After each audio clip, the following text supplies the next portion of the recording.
Oh, it says waiting for Joanna DeVoe, but I'm here.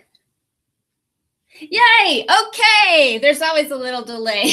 How are you guys? Yay. Bubbles and Chaos, Miranda Autumn, Tanya Haliti. How do I say your name?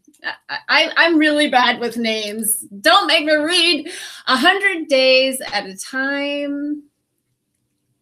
And the Barefoot Taurus. Hi, you guys. How are you this morning? I'm actually shaking. I do this thing where I schedule something to go live, and I never give myself quite enough time to get ready. So I was like racing around. I had this idea to hop on and put out some positivity this morning, and now I'm like, woo, so keyed up. Thank you, Tech Writer, I'll just say that. Oh, thank you. It's nice to see you guys again, too. Hi from Paris, France. That is so cool. What time is it right now? Let's see. It would be like 7 p.m. for you, I think. It's 11 a.m. here. Hey, Joe. I said I'd be here. I am plowing through organizing my desk and life right now. You're keeping me company. Oh, nice. That's awesome. That is what I love. Podcasts, and if I'm watching a YouTube video, I'm usually listening to a YouTube video, unless they say something really dramatic or outlandish, or I'm like, I need to see what they're talking about. I'll like glance over at the screen, but mostly I listen while I'm cleaning and working out and putting makeup on and all that stuff. So, hi from Germany. First time I ever catch you live. That's so cool. That's funny because we've known each other, I feel like, online for a long time. Hi, lovely to see you on the tube again. I'm very happy to be on the tube again. People sometimes ask me, where have you been? And I'm like, I didn't go anywhere. I'm a podcaster. That's where I've been. I've been podcasting and creating content on Patreon, but always creating stuff. I just stepped off the YouTube treadmill earlier this year, and I don't know if I'm ready to get back on the treadmill. Like they they encourage creators on YouTube to create at a breakneck speed that I don't know if I want to get back involved with that, but I have some vlogs that I really want to put up and share with you guys, and I would like to pop in sometimes just to do this. Or to make a tutorial. I love those first 3 videos I think I posted at the beginning of the year that were more tutorial style. I like being really creative and editing things, you know, with music and stuff like that. So more is coming down the pipeline in November for sure, because I have, you know, a backlog of vlogs that I want to share, but I don't know how consistent I will be here on YouTube, but I'm very consistent on Patreon. I'm posting there the first 4 weekends of every month. And I post pretty regularly on the podcast too, which is free and public. Hi, Carol. Thank you. I will try to show up here more often. What I want to talk about today too is, it's one of the reasons I wanted to pop on here, is not just to put out some positivity into the world, but also to talk about creating that for ourselves on a daily basis. So I called this Good News. I have this written down. Good news, program your mind on purpose. Because one of the things that I talk a lot about on Here, There, and Everywhere is programming, and how I'm a person that believes in the law of attraction. But I think the law of attraction presentation, let's say, when you just learn it from a book like The Secret, for example, you aren't getting the whole story. And the way I recently described this was, if you imagine there's a iceberg, right? What is often taught about the law of attraction is just the tippy tip of the iceberg. And people think that's the whole thing. And so they think like, I'm just going to think positive thoughts all day long and say my affirmations and have my vision board, and everything I want to have to come true in my life is going to happen. And they can sustain that for a while, but then as their life continues to kind of suck, they lose faith and they join the law of attraction is bullshit camp. But what I think they don't understand is that the tip of the iceberg is only this big, and there's this huge iceberg down below, and that is your subconscious mind. I think that we create more from our subconscious mind than from our daily thoughts. So affirmations, they work if you are really, really committed and dedicated to reprogramming your mind, and you practice them and repeat them over and over and over again and get into a feeling state and all of this. But this is why shadow work really interests me and stuff like that. But the reason I'm always talking about the programming that we grew up on is because I feel like that is what's creating our realities for us. It's these beliefs that were put in place when we were too young to have a choice in the matter. And because they're subconscious, they're not in, we don't know they're there.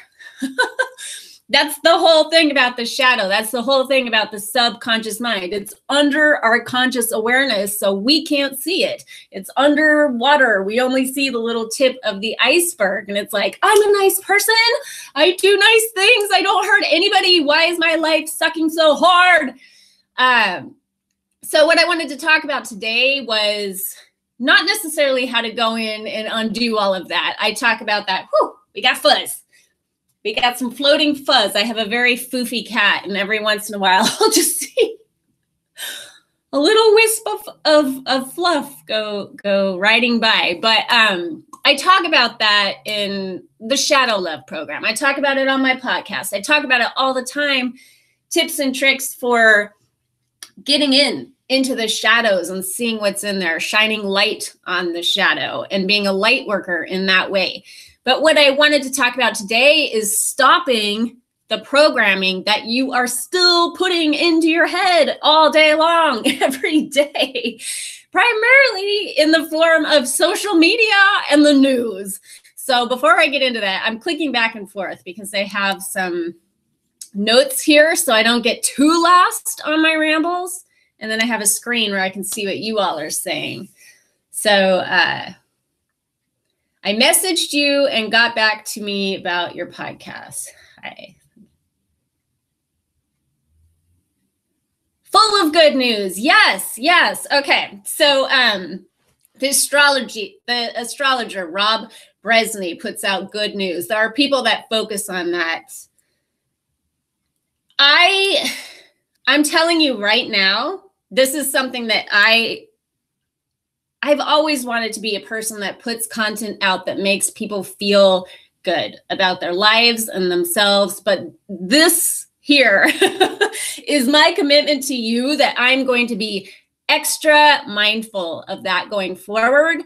And I want to talk about ways that you can actually, whether you listen to me or not is not the point. Ways that you can foster this on purpose. So the programming that we are getting in the form of television, for example, it's literally called programming, television programming. It is programming your mind.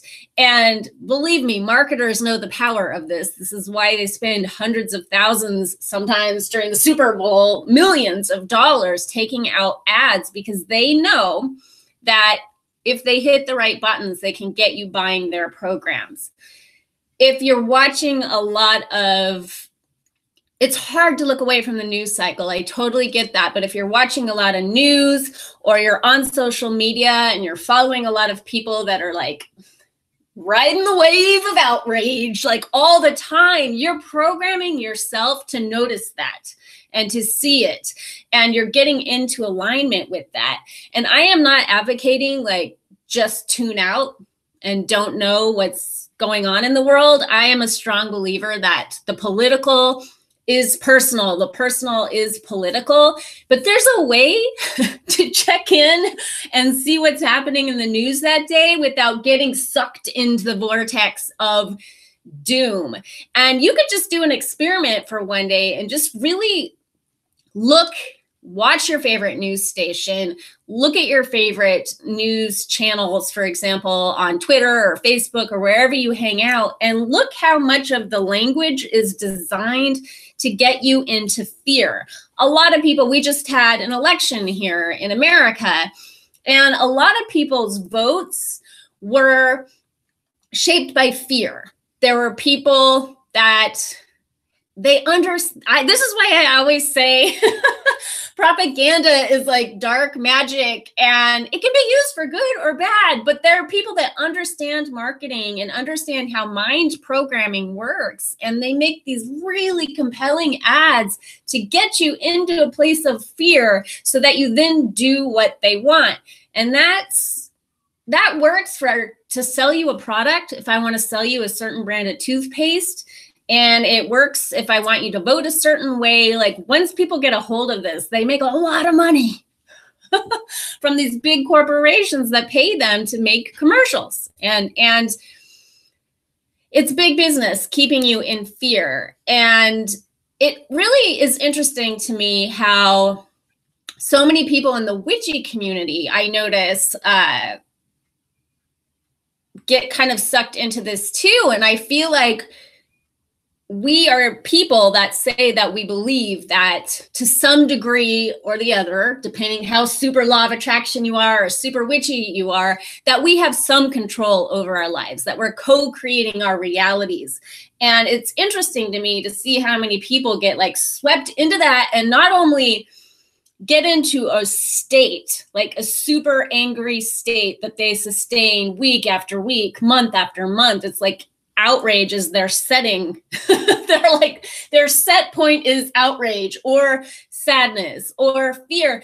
They're also putting that back out to everybody else in their social media feed. And I recently had a lovely friend who I adore, who I just told my community to follow on Twitter. Like, right after I said that, she's like, I'm leaving, I'm out.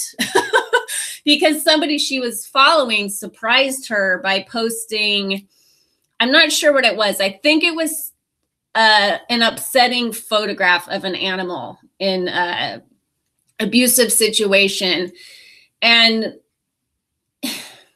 really spiritual people in the spiritual community, I'll just say it like that, we are sensitive beings. And that stuff really impacts us. I think everybody is. We are just people that are aware of it.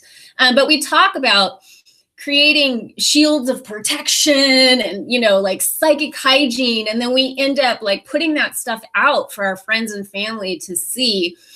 And I know a lot of people have this kind of righteous rage thing, like, I am a soldier for the truth and you will look at this animal abuse. And it's like, but a lot of the people who you're connecting with already care about animals. You're preaching to the choir, and they might not have the constitution to see, you know, blood and guts popping up on their feed when it's like 7 o'clock in the morning and they're just trying to start their day with a cup of coffee. And so I will talk about this. This whole thing is my evil ploy to get you to follow me on Twitter. That's not true. But if you listen to my podcast, you know I'm always talking about how I love Twitter. And I'm going to talk about it because it's so customizable. And when I get on Facebook, I feel like I'm trapped. I have a couple of groups that I lead on Facebook, but I haven't been very involved there this year, mainly because even though I can somewhat customize my experience there by just engaging with groups, I spent a lot of time this year being angry at Facebook practices, the way that they treat people. I don't like the way they treat people. And so I just didn't ever want to go over to Facebook. I've recently gone back over to the Facebook group for the Psycho Spiritual Wheel of the Year. And I was like, oh, my people, because everybody there is so sweet and kind. And I felt bad that I kind of threw that out with the bathwater. But at the same time, I'm going to go there because my friends are there. I'm going to go there because my community is there. I'm going to go to those private Facebook groups where I can talk amongst friends. But I promise you, I will never just be on a Facebook feed because it makes me feel trapped. It's like getting in a super long line, and it just shows you what it wants to show you as you scroll down the feed. The reason why Twitter is my favorite, even though nobody will listen to me, a couple of people have followed me over there, is because it's so customizable that you decide what kind of programming you want going in. And I guess that's my whole point, is programming your own mind on purpose. And what sets a program in place mentally is emotion and repetition and emotion. So when you see an image or you hear a message that really, really resonates with you and rings your bell, if you, maybe not the first time you hear it, although I do believe the first time you hear it, it could change your life. But if you're hearing messages like that repeatedly, it is programming you. You're programming your mind on purpose, and it sets you up so you start looking for more of that in your life. You start finding more of that in your life. Other people that resonate with that start coming into your life, and you just start scooching over here and away from the doom and gloom brigade that is getting those emotional hits and that emotional charge off things that are making you feel any number of things that you might not want to feel. Like I said, anger, to where you're really snappy with your family, you're snapping at your kids all the time, you're getting into arguments with your family when you go home for the holidays, or sadness, where you're just crying at the drop of a hat, or something that I experienced a lot following politics. After the election in 2016, 2016 was the year of the Queen. I was like super pumped up. And then some things happened that I felt were not fair. And then I kept seeing things happen like throughout 2017 and 2018 that really triggered my sense of like, this isn't fair. People are like cheating right out in the open. Like they're not even trying to hide it. And people, let's say, can take a video of something that happened now and they can edit it to look a certain way, or they can just take a little clip of it and put it on a loop and then set that to their propaganda to where only people, it looks like I'm frozen, to where only people that are buying into their propaganda will see it, and then they spread it and they spread it. And the truth, this lie becomes the truth. It gets so overwhelming to me. And what that created for me was a sense of like apathy and learned helplessness. And that to me, when I have learned helplessness going on within me, it creates a kind of depression where I feel really tired. I feel really heavy. I get brain foggy. I can't focus as well. And you may know that scientists studied learned helplessness, I feel like, I don't know when it was, back when they were proudly experimenting on animals and sharing the results with the world. Maybe they still are, but this is an old famous experiment they did where they would shock animals, give them a painful shock to prevent them from engaging in a certain behavior. And so the animal would like stop engaging in the behavior, but then they started playing around with like, what if we just kept shocking the animal like over and over and over again? Would they keep recoiling in fear? And what happens is it doesn't take very long for a dog, let's say, that they're shocking like that before the dog just lays down and just lets the painful shocks keep coming and coming and coming because there's no hope for escape. And they're training the dog to accept the pain, to accept the shocks. And I think humans are like that emotionally.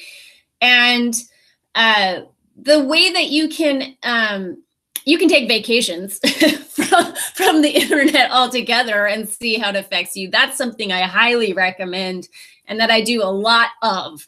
And people notice too when you haven't been posting like for some time, people are like, where did you go? Or I'm so glad you're back. And it's like, I was just living my life offline and getting away from all the little shocks. I'm going to switch over here to your comments too, so I don't get too rambling. Facebook is so shady.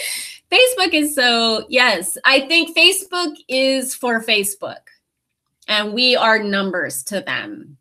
And I've really gotten into alignment with one company in particular that genuinely cares about people. And you can tell they care about people and they're excited to get feedback and be like, what do you want from us? Like, how can we serve you better? How can we make your business stronger? And you get like a live person.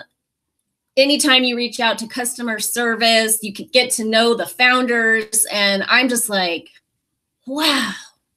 What a difference when even on YouTube, you're just a number. YouTube is for YouTube. YouTube makes changes whenever they feel like it. We all just have to like scramble to keep up and they can just delete your content anytime they feel like it. For a period of time, they were encouraging creators to make a video a day. And I was like,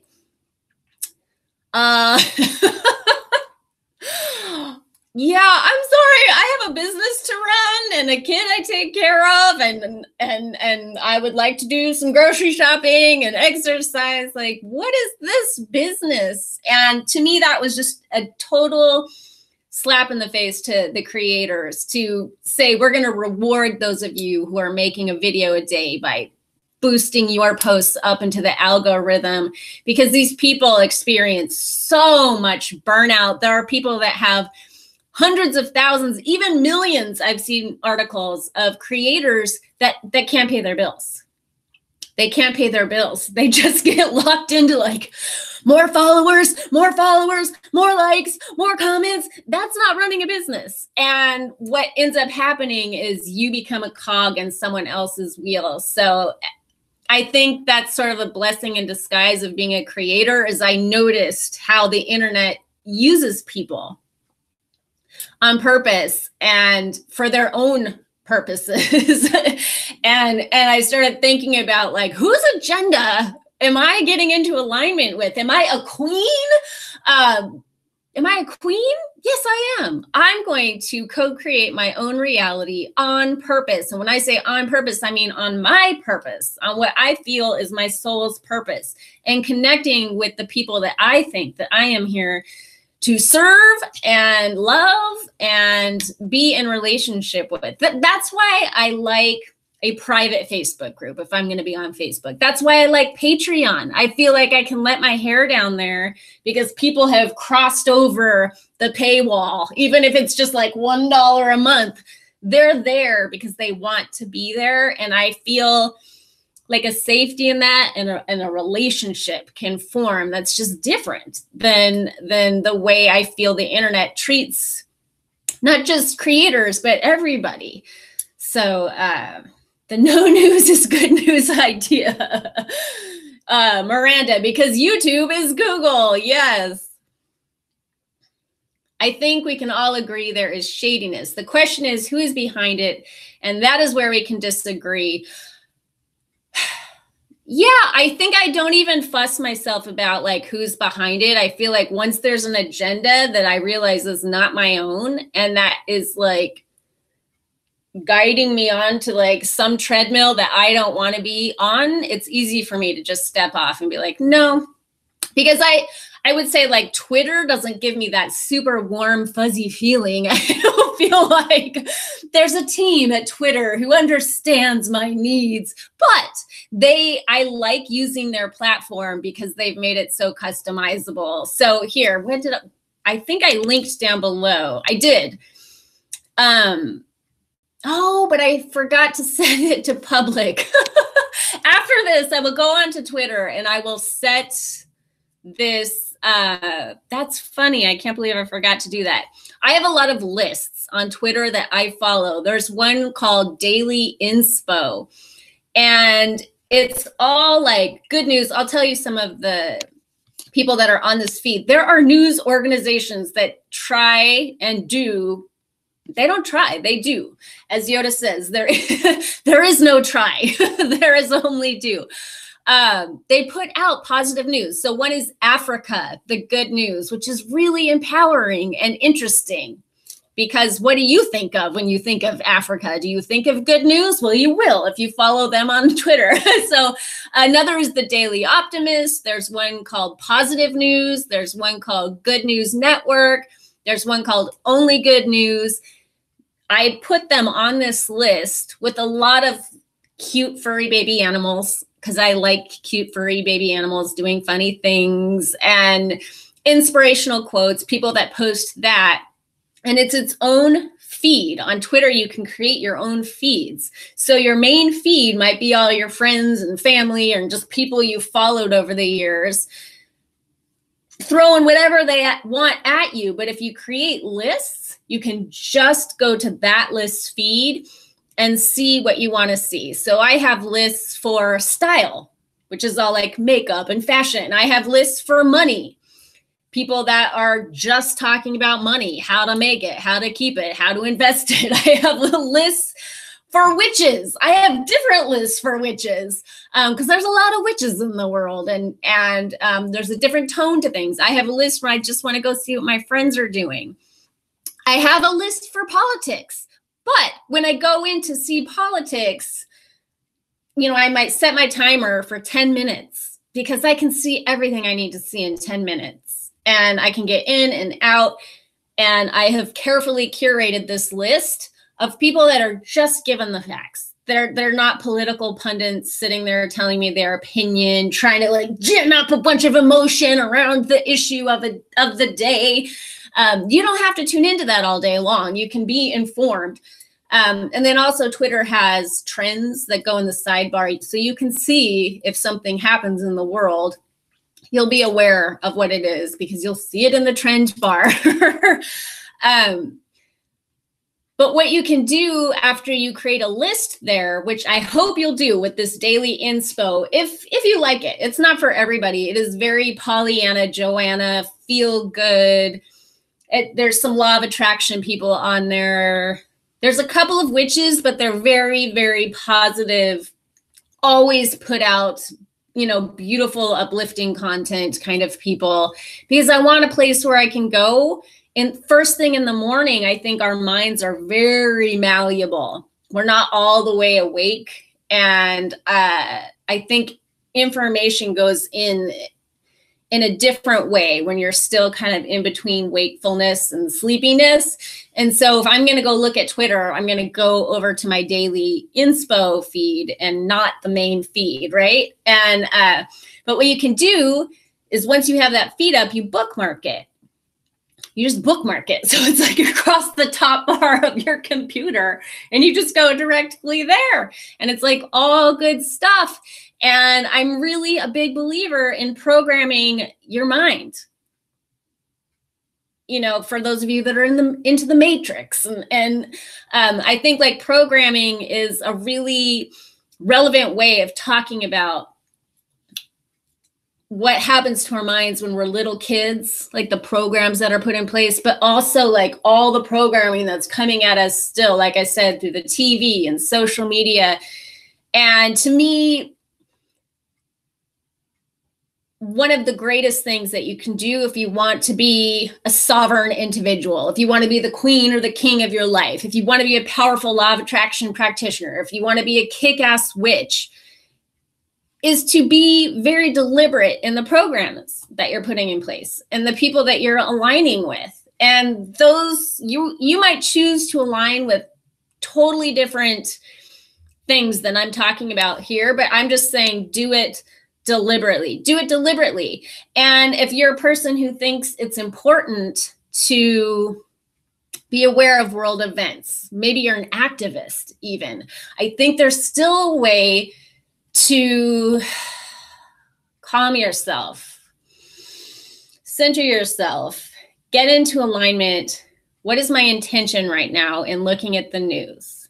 Maybe my intention is I'm looking for where I can be of service. I'm looking for who needs some love today. I'm looking for how can I help today? How can I be of service today? So that's my intention. So I'm going to go to this political news feed that I've purposely, deliberately created to suit my agenda. Maybe you want to follow the ACLU, for example. And then I'm going to get the information I need. I'm going to give myself 15 minutes to do that. And then I'm going to take one action that makes me feel like I'm contributing to the world. It could be calling some politician. It could be donating my time, donating some money, writing a letter. And then I can go on with my day feeling empowered and feeling like I'm part of the solution. I'm a person who believes too that you are part of the solution if you are just deliberately and mindfully curating your social media feeds, because other people see that. I had to like beg my friend not to leave Twitter. I created a post just for her, like how to create lists on Twitter. And if you guys want that, a link to that, I will also go in and add that under, once I set this daily inspo list to public, I will add that too. If you want to be like, okay, how do you set lists to Twitter? But I like created this thread for her because I was like, please don't go, because she's one of those people that puts out awesome information all the time. She's a super inspiring, positive person, and she's a witch. So she posts to like really cool folklore and fairy tale things, nature things, magic, but always with this emphasis on, it's weird to say positivity in a witchy community because people just will jump all over you about that. But that's the world I want to live in. And I think I go around in circles with this of being the fluffy bunny or being Pollyanna Joanna. And I think what I'm saying here today is just fuck it. I want to be that. I don't see enough of that in the witchy community. I see people have moods and they have days where it's like positive, positive, positive. And so you're like, yes, this is great. And you're following them. And then all of a sudden it's like, we're all fucked. You know, because they're not managing. And I'm sure I've been guilty of this too. They're not like managing their output. They don't like check what's going in and how it's triggering them and then what they want to do with it. They're not doing that in a mindful way. And I feel like, isn't that what we are? Isn't that what we do? Isn't that what we're here to do? For those of us that are talking about magic, we're talking about co-creating our realities on purpose. And so I guess I'm saying I'm just going to be that person. Mel Robbins, I put a quote from her that was on Twitter today. She said, I put a quote from her under this video. It says, the single most empowering thing you can do is take responsibility for yourself 100% of the time. And I believe you are 100% responsible for yourself. I just believe you are. I just believe we don't always realize that. We don't always do that in a deliberate way. We don't always take on that responsibility. And so we take on a victim role. So that's one part of it. And I also think another part of it is being responsible for what you're putting out in the world because you realize how it's impacting the people around you, especially if you're a parent or you're a teacher and you realize once you have this realization that like, oh my God, the first 6 years of our lives were like human sponges. Everything just goes in. And that's where all of this heavy duty shadow programming is put in place. If you're responsible for a kid like that, because you volunteer with kids to work with kids, or you're a teacher, or you're a crossing guard, or you're a parent, what power that is. You have so much power over who this little person is going to be and how much time they're going to spend in a therapist's office and doing shadow work when they're our age. So maybe spare them some of that time so they can get moving in their life. Okay, so there's one more quote I wanted to share with you. Neil Donald Walsh, he wrote a book called Conversations with God that I bought when it was very new. And I found it extremely shocking, the way that he was talking about God. But he's one of my favorite people now to follow on Twitter, and I loved this quote. He says, this is, I think, the last tweet maybe I saw today. Do you think you are a messenger? You are. You are bringing a message to life about life through the process of life itself. You are doing this in every moment. So you are creating in every moment.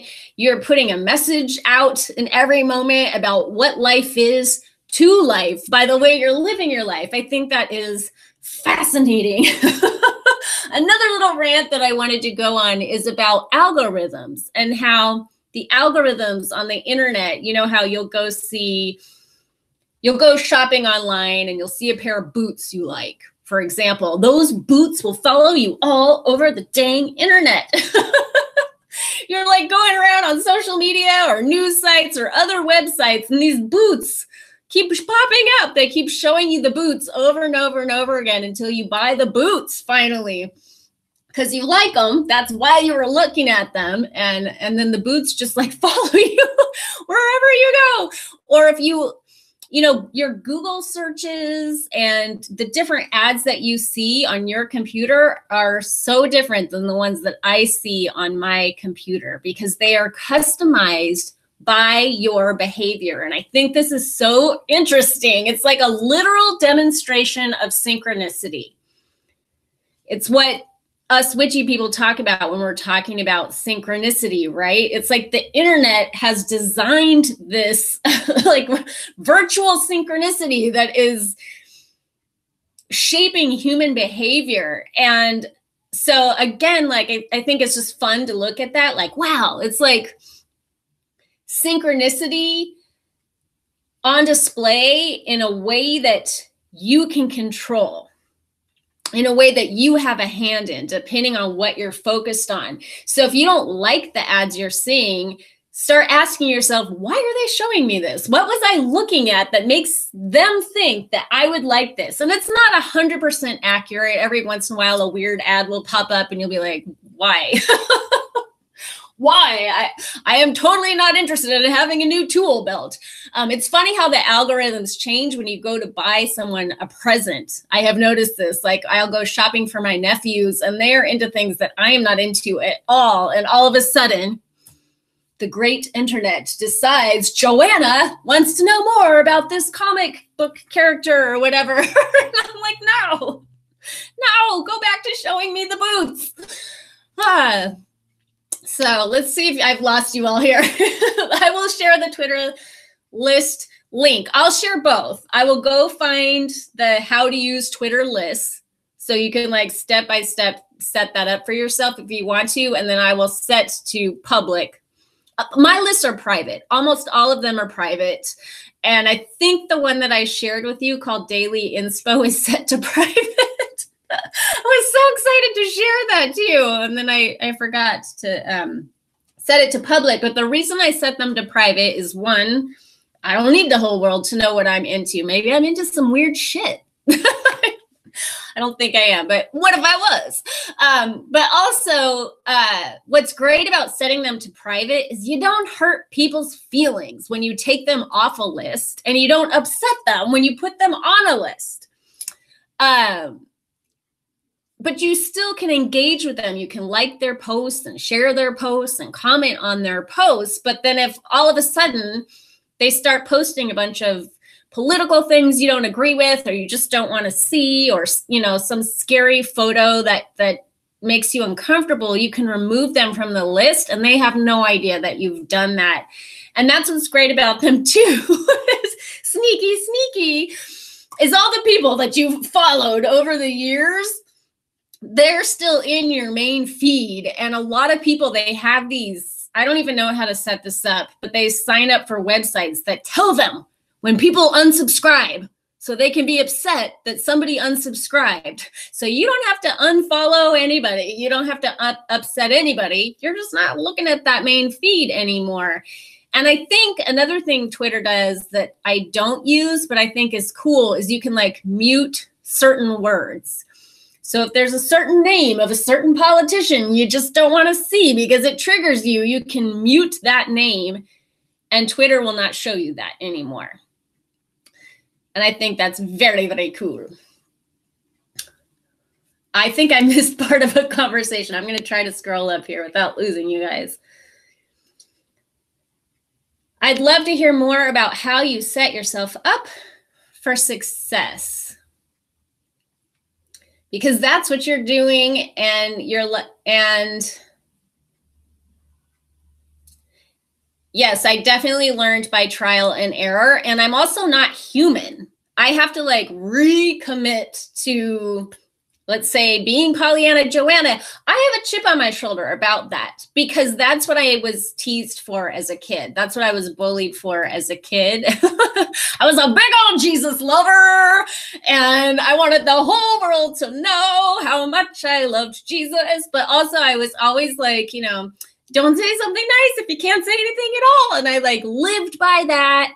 And so I guess I got teased in elementary school for being like filled with the joy, joy, joy, joy, and just being like super happy and full of Jesusness. And then when it moved into like junior high and high school, and I wanted desperately, wildly, pathetically to be popular. That's all I wanted. I don't know. I thought being popular would solve all my problems. So I started like hanging out with the cool girls, and they hated that about me.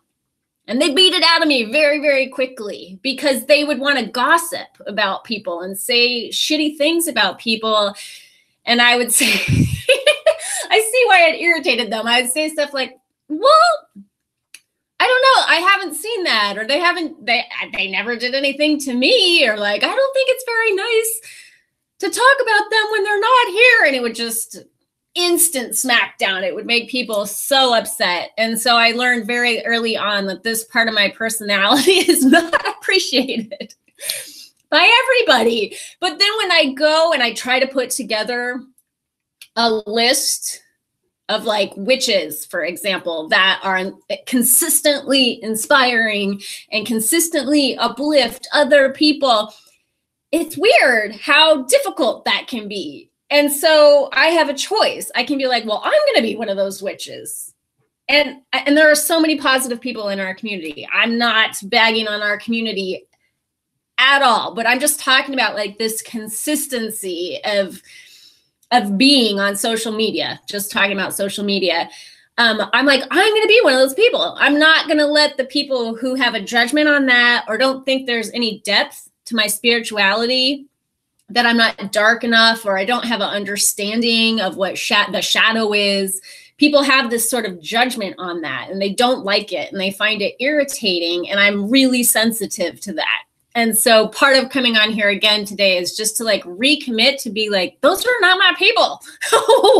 Why would I water myself down, as I was recently saying about Freddie Mercury? Why would I water myself down or make myself less for the critics when there's all these people over here that appreciate that quality because they have it too? Hello. So sometimes I just have to remind myself of that. If you want to stay private, use incognito or DuckDuckGo. I don't know what either of those are, but I assume those are programs. So thank you for sharing that. I've actually told people, nope, I can't watch that video you want me to watch because it'll mess up my YouTube. It'll mess up my YouTube algorithm, and then they'll start recommending nightmare fuel. Oh, that must be tricky for you, Miranda. Miranda said that because you like horror movies. So that must be tricky. Yes, my lists are private too. Mm-hmm. Yeah, and Miranda says when she has time, she'll make an inspiring list too. And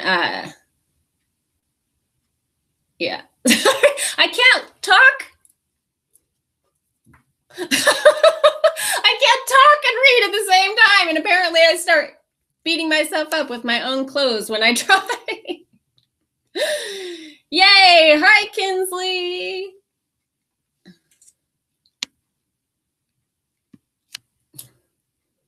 I hate gossip and I hate clicks. Yes. That's so, well, the thing about gossip, that's the most important thing to know. If somebody is willing to talk shit to you about someone else, they're more than happy to talk it about you with someone else when you're not there. And if you notice the tone of it, a lot of it is designed to make you not like that person or to destroy their character in some way. And that's something I see happening.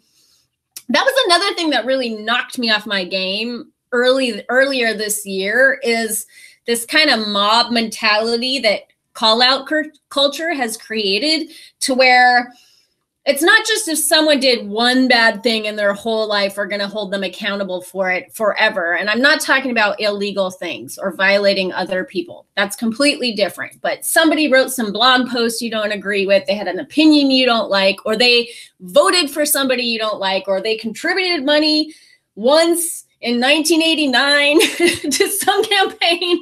And it's like, they are vilified forever. It's like, wow, if that's how you're going to live your life, the list of people that you call friends and that you can admire and look up to must just get smaller and smaller and smaller by the day, because newsflash, we are all human. We all have a checkered past. We just do. We've all done things that we're not proud of, things that we're ashamed of. And now that we live on the internet so much of our lives, it's just a click away. That dumb thing that you said in 2004. So don't you dare run for office, because people are going to find it and they're going to blow it up and say, this is who you are. And that is freaky to me. That's freaky to me. I don't like that.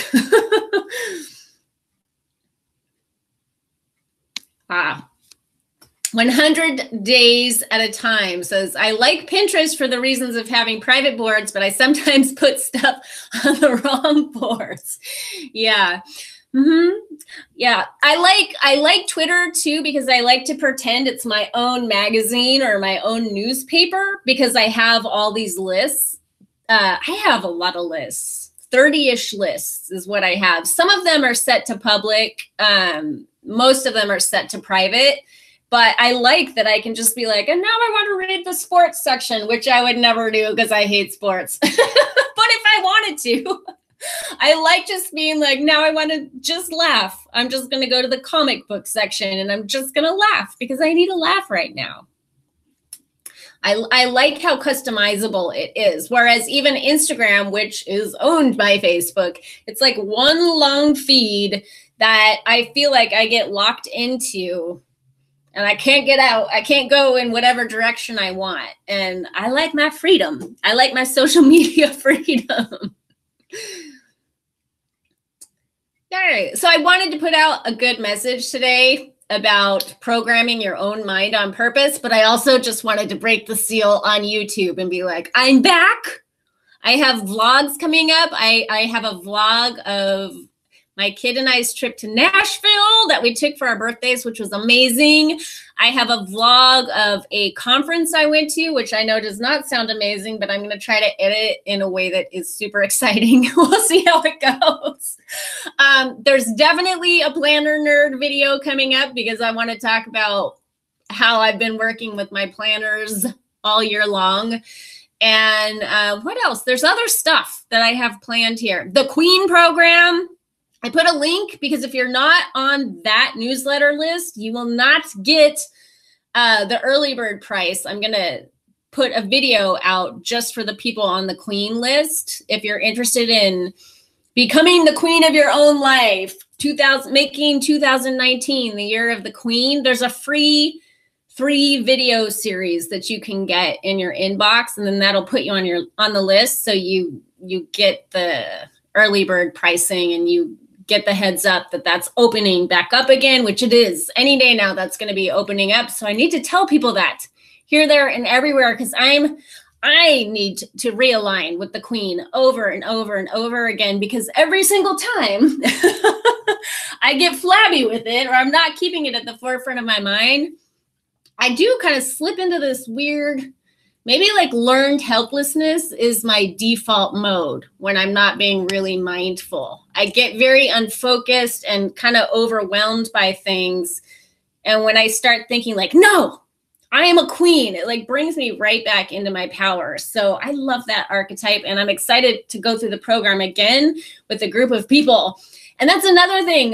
That video, I do this thing where I create videos like for Patreon, where I'm going to for that newsletter list, and I set them to unlisted. So I just talk to the people that want that content, and then I don't have to put it out into the big bad YouTube universe where just anybody can find it anytime they want, because I don't know, they did a search and my video came up. Sometimes I want that to happen. I want lots of people to find certain videos, and other videos I'm like, these are just for these people. I like to make things just for this group of people that I know for sure want to be here because they signed up to be here. And I love that. So I guess that's my Scorpio moon. I like to be sneaky. I like to be sneaky, but I also like to be very, very intentional. And the more I connect with like, who am I here to serve? Who am I here to love? Who am I here to be in a community with? The less apologetic I feel about that. I feel like, yeah, yes, not everybody gets this video, or not everybody gets to see my lists of things that I want to look at. It's not for everybody. Kendra's journey. Hi, everybody. Hello. Nashville, bucket list item. It's a fun town. I totally agree. I loved Nashville. It far exceeded my expectations. So I will definitely blab about that in that vlog. Okay, so I'm going to go over and put the Twitter list that I told you about up, how to start your own lists. And then I will set that one daily inspo list to public so you can actually see the dang thing. But thank you guys for showing up here today and helping me break the seal on YouTube. It's been a minute. It's been a long minute since I've been on here. So thank you so much. I'm going to take off. You guys rock. This was really fun. Bye. Much love. Peace.